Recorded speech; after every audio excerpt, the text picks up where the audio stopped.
বহু বিতর্কের পর পারিবারিক জীবনে একটু স্থিতি এসেছিল যশ দাশগুপ্ত এবং নুসরত জাহানের। নিখিল জৈনের সঙ্গে বিচ্ছেদের পর দ্বিতীয়বার যশ দাশগুপ্তর সঙ্গে বৈবাহিক সম্পর্কে আবদ্ধ হয়েছিলেন।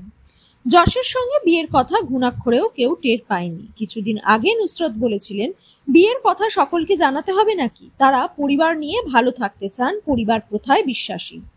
তবে তারা বাড়িতে না জানিয়েই বিয়ের সিদ্ধান্ত নিয়েছিলেন। অভিনয়ের পাশাপাশি তারা প্রযোজনা সংস্থাও খুলেছেন। কিছুদিন আগেই তাদের প্রযোজনা সংস্থা থেকে নতুন ছবি আরই মুক্তি পেয়েছে।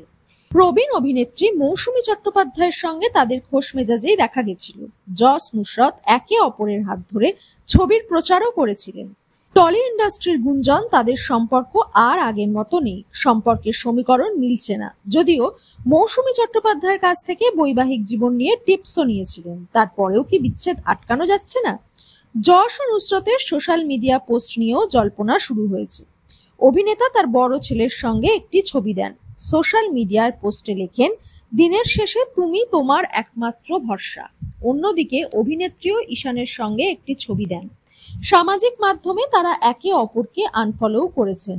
এই খবর চাউর হতেই টলিউডে শোরগোল শুরু হয়েছে, যদিও এই প্রসঙ্গে তারা কোনো প্রতিক্রিয়া দেননি। ঈশানের জন্মের সময় সম্পর্ক নিয়ে নানান বিতর্ক সৃষ্টি হয়েছিল নুসরতের জীবনে, এমনকি ছেলের পিতৃ পরিচয় নিয়েও চর্চা হয়েছিল। নিখিল জৈন জানিয়েছিলেন তিনি নুসরতের সন্তানের বাবা নন। ঈশানের পিতৃ পরিচয় হিসেবে যশের নামই লেখা আছে। কদিন আগে অভিনেত্রীর বোনের বিয়েতেও তাদেরকে একসঙ্গে দেখা গেছিল। হঠাৎই কি তাহলে তাল কাটলো টলি দম্পতির জীবনে?